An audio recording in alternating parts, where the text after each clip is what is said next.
Welcome to GTC's Teaching Tidbits Blackboard Ultra.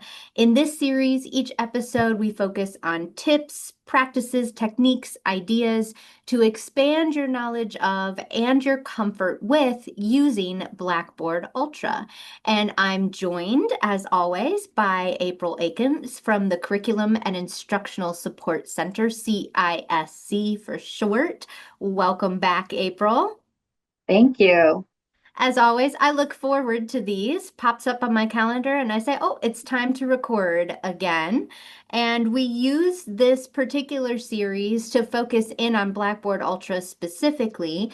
And as we have discovered, it's a wonderful thing that Blackboard Ultra updates monthly. So we're constantly getting new features. And so April is here today to introduce us to the updates that are coming for May 2025. So April, I'm going to turn it over to you to share your teaching tidbits. So May updates. I know the screen looks maybe a little bit busy, but I wanted to tie it all in on one screen so you could see it all pretty quickly. So first up is text-based columns in Gradebook. So you can see in the screenshot, when you hit the kind of add new items, it has one now that says add text items.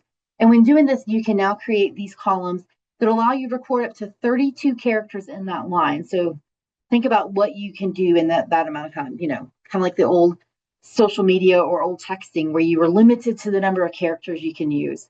So the column is not restricted to text input. Create text-based columns via the add workflow in both the grid view and in the grade items. So here I'm showing it in the grade items page. You can name the column, control if students can see this or not, and you can add a description to that. Add and edit the text information for a specific student using an inline edit workflow. And then what you can do here is you can include information about maybe you've got tutors that are assigned to different students within the course, or you want to add some due dates right there in that column for them, or you just want to put some sort of category on those different assignments, anything that you think would be beneficial for you to be able to see quickly in a text-based information rather than just the gradebook content itself. The next thing that I want to highlight is there is now going to bring the no points rubric. So you can do those more qualitative rubrics with no points. So set up a rubric just like you normally do, but when you hit the drop down option, you'll see no points is an option now. So you can use that as a way to provide some feedback there in the rubrics, a little bit different. The next one I'm just going to gloss over here because I have a live kind of run through of how this is going to work. And I know this is one that a lot of people have been asking about, the view submission one time for test results. So when you set up your test results, you go to the assessment results timing, allow students to view their submission, make sure that box is checked. And then that drop down menu, you want to add that one time. And what that does is allow the student, as soon as they submit the assignment, it's going to pop up and let them see what they submitted. So they'll be able to go through and see what was submitted and then how they were graded on that. And also be considerate of the fact that if it's an essay or something that you're going to have to manually grade, they're obviously not going to be able to see that immediately. So any of those like multiple choice, true, false, matching, those ones that can have an immediate grade response for them to take a look at, they can do that. And we'll walk through that here in just a few minutes. Something from our Ally tool. So that's our accessibility tool where you can click on the gauges throughout the course or go under books and tools and select the accessibility report. A new feature that's coming out is handwritten content can now be converted into text. So any of those handwritten notes that you've got that you just don't have it in any other format and you want to have that included for students, you can now add that in. And when they go to the alternative formats option, that A that shows up beside of anything that you've linked in the course, they click that, they can then select an option to be able to convert that. So if they're, especially if it's kind of hard to read that document, this is going to start pulling it up. And then there's some other things happening with Ally too that I'm going to put in the LibGuide. It'll be coming out the end of next week. And that is going to highlight the math support. So things that you're using with your math, like text editing, or when it comes to being able to actually have it read. So audio versions of your math support. Those type features are going to be available. So I'll highlight that more on the LibGuide. That's quite a few, and I didn't want to kind of tie up the page with that. The last thing is the AI conversations, which have been around for a little while now. You can do the Socratic questioning or those role play options, but now the auto-generate conversation feature is available. So that way you can have it set the prompts for you like you can with discussion boards, test questions, journal questions, things like that. You now have the option to select that will help you out. You put the information in you're looking for and have them, I think it gives you 3 or 4 different prompts you can select from as you're working through that to kind of help you get started with that tool. And then the next, let me show you this view one-time submission test results, what that's going to look like. So I've got my test here. I'm going to kind of walk you through it. Student starts the attempt.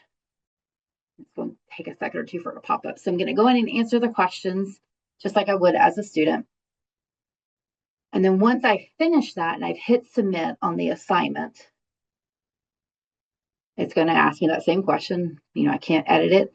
They're going to receive that receipt just like they normally do. And then immediately it's going to pop back up so they can see which questions they got right or wrong. And then they exit out of it.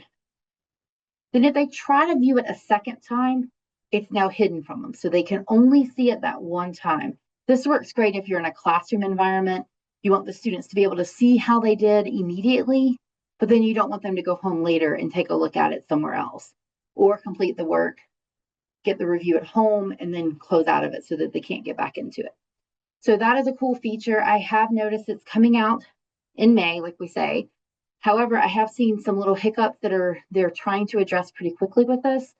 So keep an eye on it and make sure that it's working the way you want it to work before you actually kind of implement this in your course. I'm hoping they're going to fix these couple of glitches that are happening. But remember, it's only going to be able to do this for auto-graded responses. So if there's any essay questions or anything else that you've got listed within the course that would take your input to be able to answer, the students aren't going to be able to see that within that piece. The other thing that I know they're trying to work on is getting proctoring tools. So with Respondus, I'm not sure what the answer is yet, if this will show up within the Respondus monitor so that you can watch them review the course, the answers and things like that they've completed. So once I find that out, I'll definitely put that in a pop-up in Blackboard so you're aware of that, the update and how that's going to work. But also keep an eye on the LibGuide too, because that's where I'll maintain some updates as well.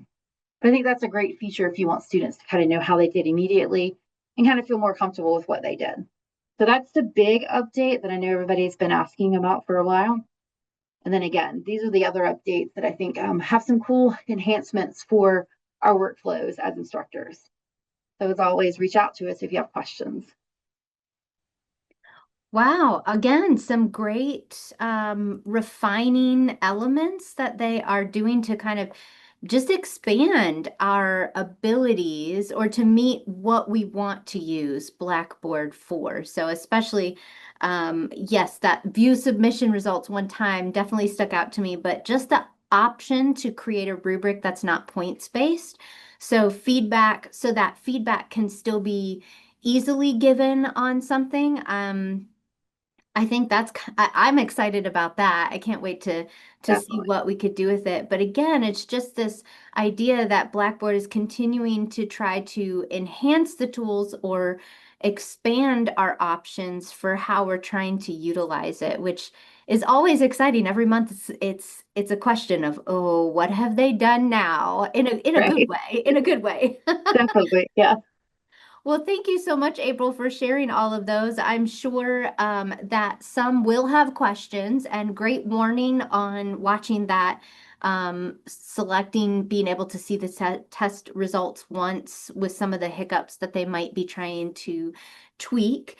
If you want to continue the conversation with April, please feel free to reach out. As she said, I've got April's contact information up here on the screen, as well as Rebecca Roth, who is our Blackboard admin. There are two big go-to people, but also consider filling out a CISC help support ticket. You can find the link to that ticket in the description below the video. That's a great way to make sure that you get to the right person right away in CISC. It helps them know exactly who to reach out to you in that way. Also, April mentioned their LibGuide. That is a great place to visit with expanded resources, even beyond what April introduced us to in this episode. Again, the link to the CISC LibGuide is in the description below the video, so be sure to go check out all of the great things they have over there and the resources that they're continually building for you and all of your many questions revolving around technology and instruction here at the college. Well, that's our episode for this month of Teaching Tidbits Blackboard Ultra, and we will see you next time.